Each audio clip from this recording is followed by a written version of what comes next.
Welcome to Get Paid for Your Pad, the definitive show on Airbnb hosting, featuring the best advice on how to maximize profits from your Airbnb listing, as well as real-life experiences from Airbnb hosts all over the world. Welcome. We are your hosts, Josefa Kapadia and Jasper Rivers. Get paid for your pad. Get paid for your pad. Get paid for your pad. Get paid for your pad. Get paid for your pad. Get paid for your pad.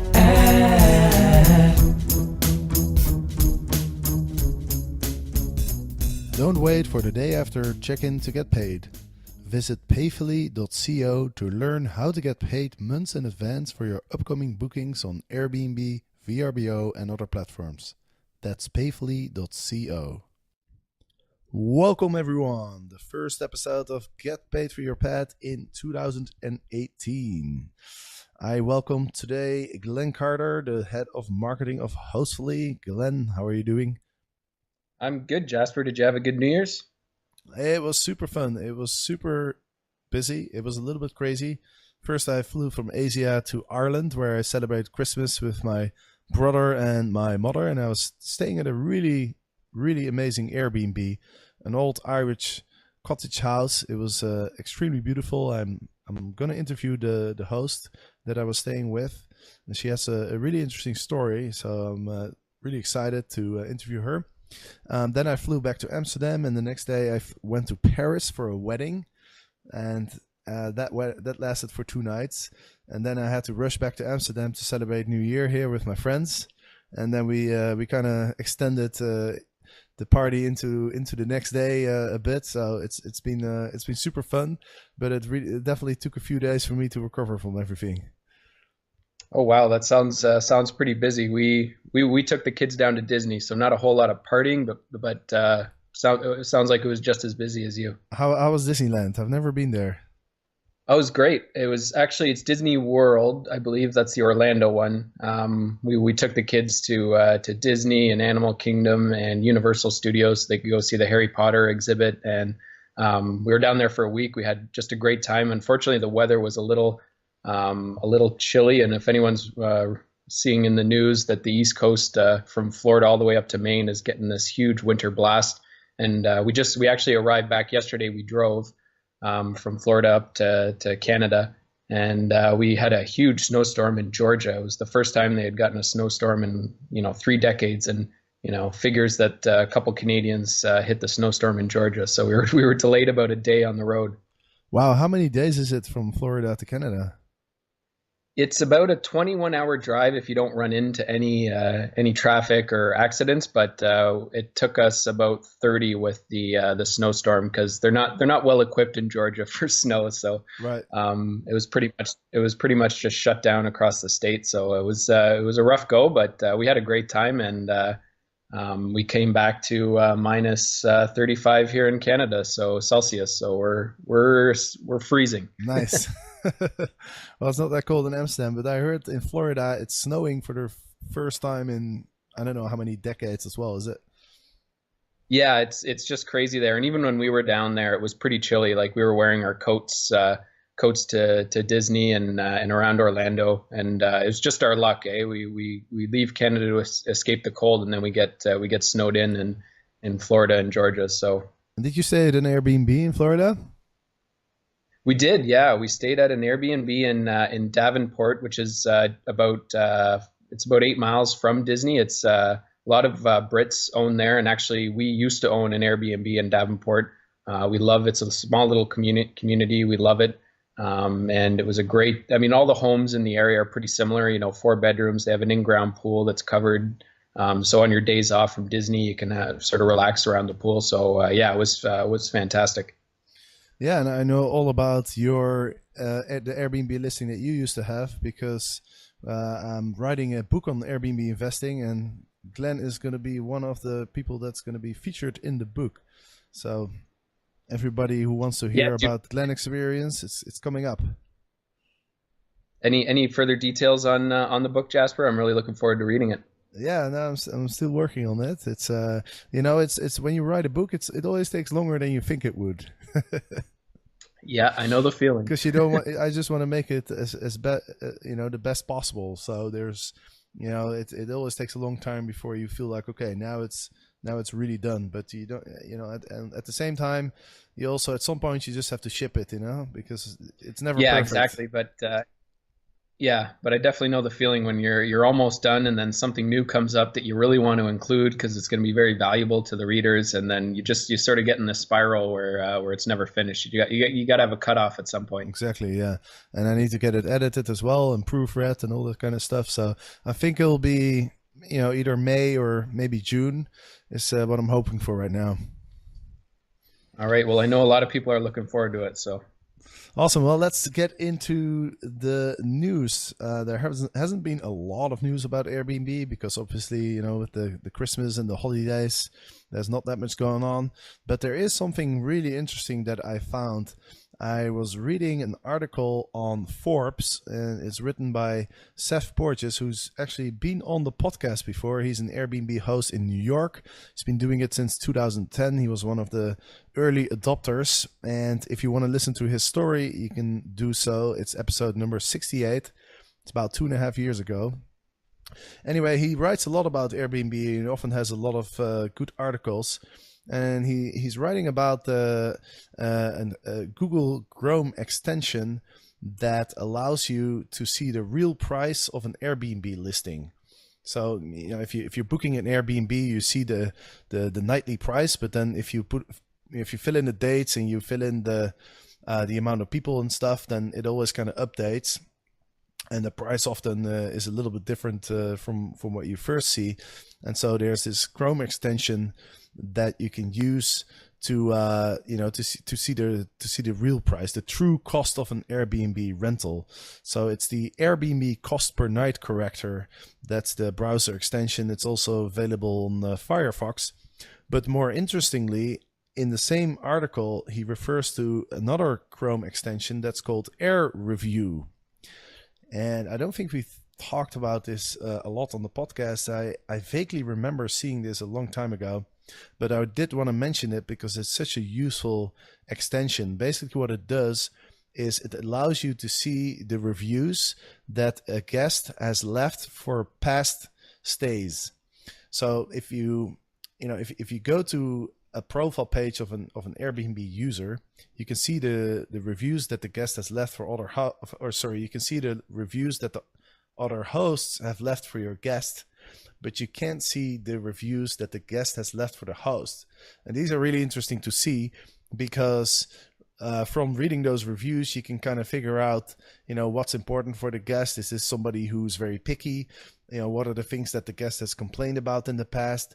What are the things that the guest appreciates about the Airbnbs that person has stayed at? So I think this is really valuable information to know, and this extension just makes it really easy to see it. You don't have to dig deep and look at all the different host profiles to find all the reviews. So what do you think? That's pretty useful, isn't it? Yeah, absolutely, Jasper. And I've never used either of these extensions. I'm really excited about the AirReview one. I'm actually going to start using both of these. And as you know, being a good Airbnb host these days is all about the tools you deploy to sort of set yourself apart from the crowd and to save yourself time.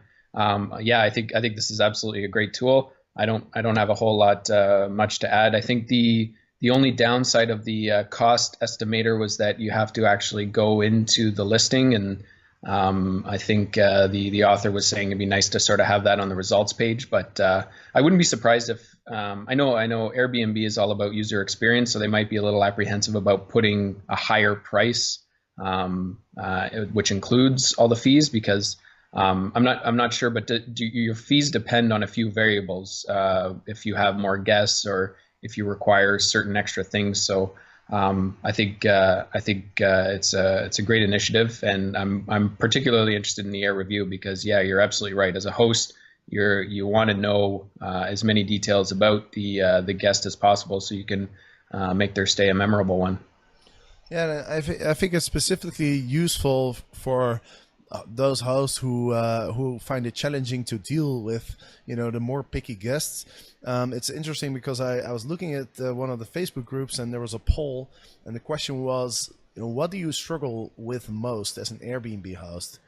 And I was a little bit surprised to see that the number one answer was, how do you deal with picky guests? How do you deal with guests that you feel like have an unreasonable expectation of what of the experience that they're about to have, right?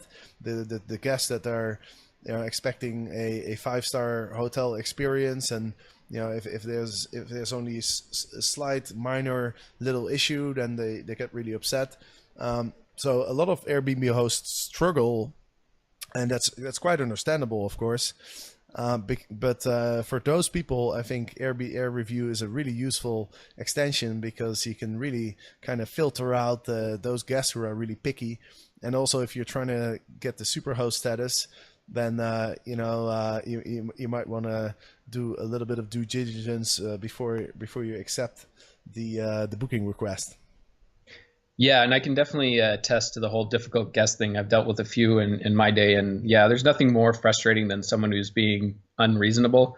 And there's no good way around that. There's no silver bullet to sort of fix someone who's being extremely picky. So yeah, I think I'm surprised it's a number one challenge, but I could definitely attest to that being a frustrating part of hosting sometimes. Yeah, I was actually thinking on doing a whole podcast on this topic, because I had a pretty shocking experience one time after about a year into my hosting experience, where somebody showed up and just told me that the apartment was completely unacceptable.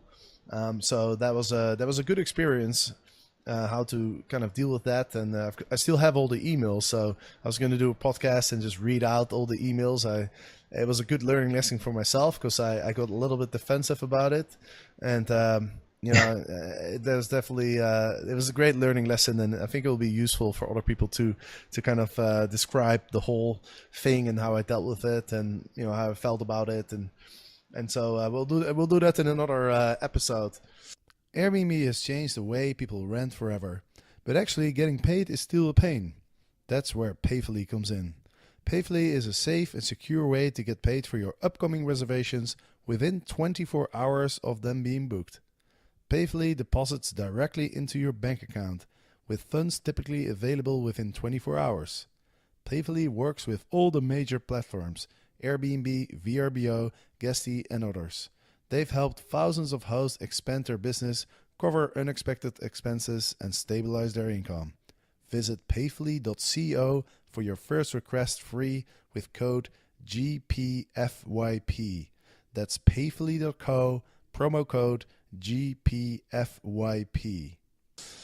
Let's see, what else do we have? There's some good news on the Airbnb front coming from, Los Angeles, where...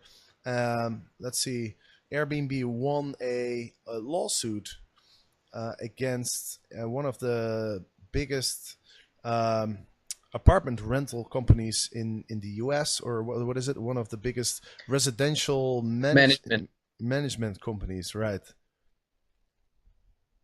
Yeah, so I think Airbnb dodged a bit of a bullet, but unfortunately the hosts may have not. But at least for Airbnb's part, essentially what the ruling is saying is that Airbnb is not responsible for what the hosts do or don't do in terms of the lease that they've signed with landlords or management companies, which is fair. I mean, Airbnb can't police all of its hosts and everything they do that may or may not contravene a particular lease that hosts have signed, because leases vary dramatically. So I think this is a good decision, but it doesn't mean that Airbnb hosts are in LA or anywhere else are off the hook from adhering to the particular lease that they've signed with their landlord. So what people were, this originates from a luxury rental in LA, where an Airbnb host signed a lease with the management company and then turned around and rented out the place on Airbnb, which was in contravention of the lease. So I don't think that hosts should be doing that. I think if you sign a lease, you have to adhere to that lease. But I think more and more landlords are wising up to the income opportunities that Airbnb has, and that they can partner with their tenants to if their tenants are going away on vacation, that the agreement is that the tenants can rent it out, and that there's a profit sharing. And I think Airbnb has now a program. Correct me if I'm wrong, Jasper, but I think it's called the Friendly Buildings Program, where they're allowing landlords and tenants to partner together on the platform to rent out apartment units. So I think that's the way we're moving towards. And I think this new ruling sort of solidifies the fact that yes, Airbnb hosts have to adhere to their lease that they've signed, the legal agreement that they've signed with their landlords, but Airbnb is responsible if those landlords contravene that lease, if Airbnb hosts contravene that lease. Yeah, it's the Communications Decency Act from 1996, and I think there's been some other rulings for other platforms like Amazon, and I think there was a few other ones where basically the idea is if you have an online marketplace, you're not responsible for what the people do on your platform. So yeah, I agree. It's a good thing for Airbnb, but still, it doesn't take Airbnb hosts off the hook. And you're also right. Airbnb is involved in some programs in San Francisco and also in Florida, where they're building some Airbnb friendly buildings. I think that's definitely going to be really sweet in the future to be able to do Airbnb. And because these days, I mean, if you live in a big city, it's pretty hard to to adhere to all the rules. They're pretty limited in a lot of cases. So it's definitely great to see that there will be some good opportunities in the future. Let's see. And by the way, the company was called AIMco. It's an Apartment Investment and Management Co. It's one of the largest residential landlords in the US. I've definitely seen that name before. Yeah, and I don't think landlords in general, I mean, I'm a landlord myself, and I talk to a lot of landlords at meetups that I go to and conferences, and I don't think landlords in general aren't opposed to Airbnb. What they're opposed to is sort of the underground black market of short-term rentals. They're afraid that they won't know about it. So most of the landlords I talk to are fully in favor of sort of these transparent programs where landlords can partner with the tenants to bring in a little extra income. No one's opposed to that. No one reasonable is opposed to that. So I think that's the way we're moving, and I think it's a good thing. All right, let's go to the next article. There's an article about the number of guests that stayed in an Airbnb on New Year's Eve. And Brian Teskey, he tweeted all the numbers from the years starting with 2009. So I thought it'd be fun to discuss these numbers. So in 2009, 1,400 people stayed in an Airbnb on New Year's Eve. A very, very small number.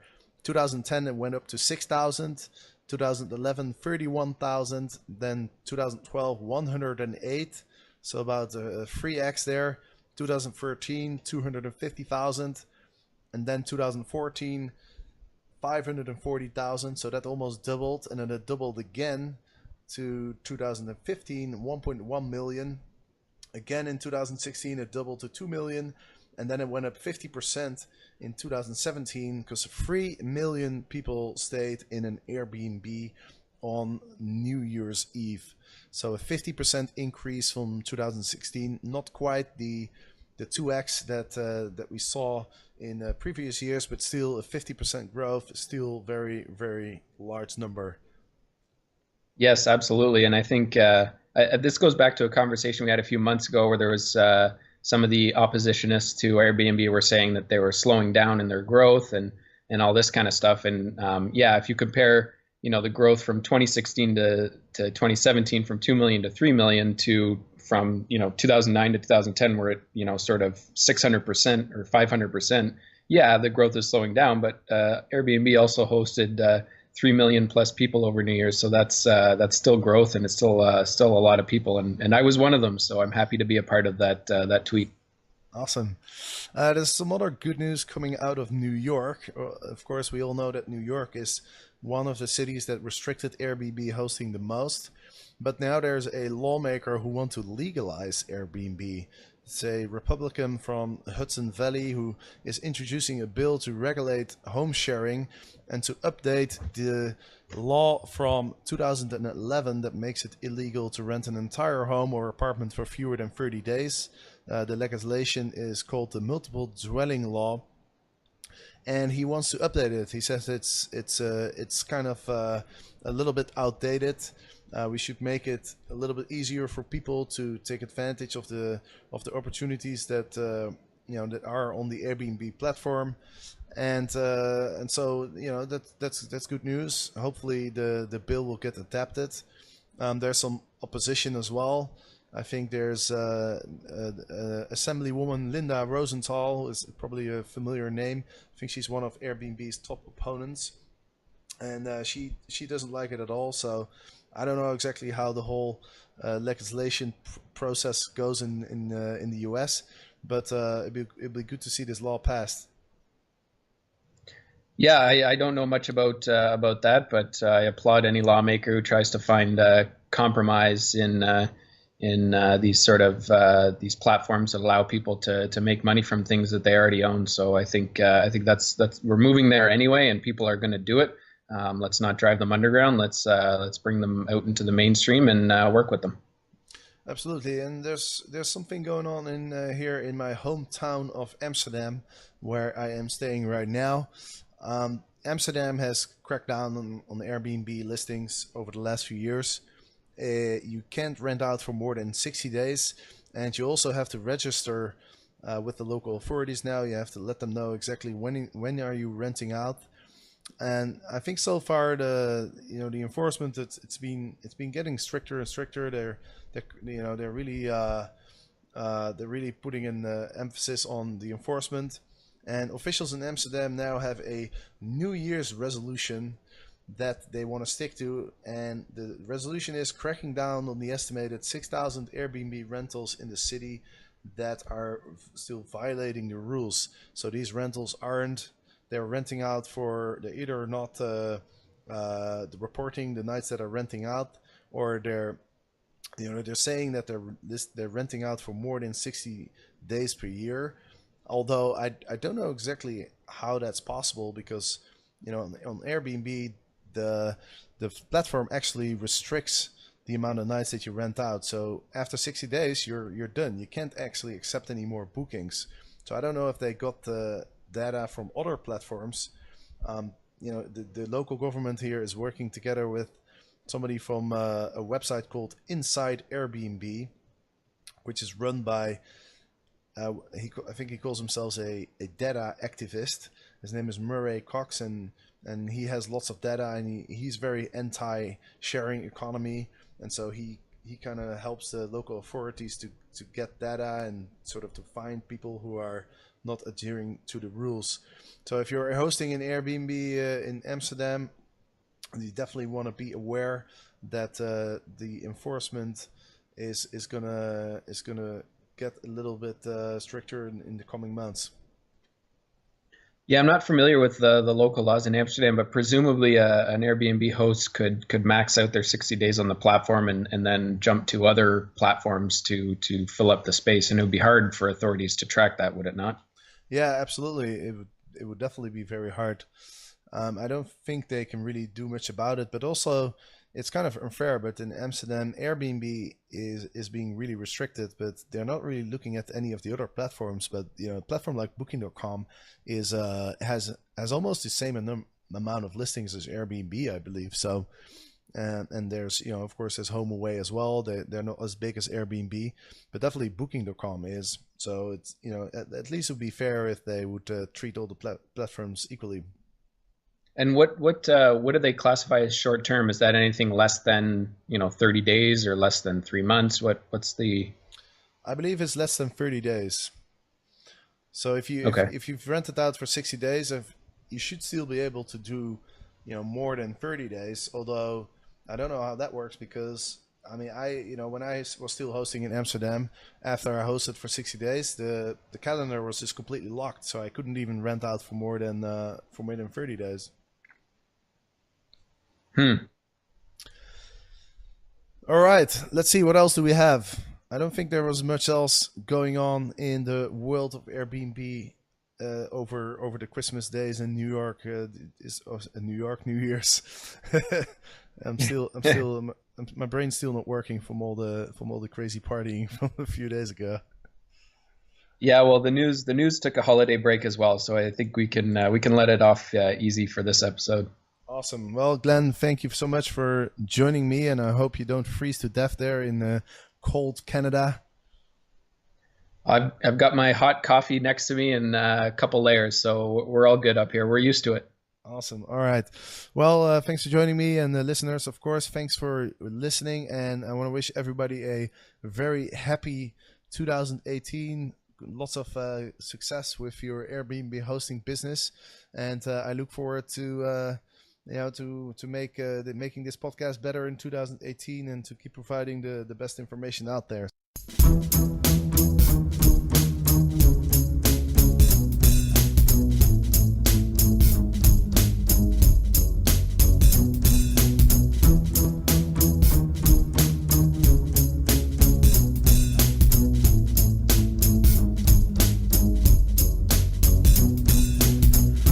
Get paid for your pet.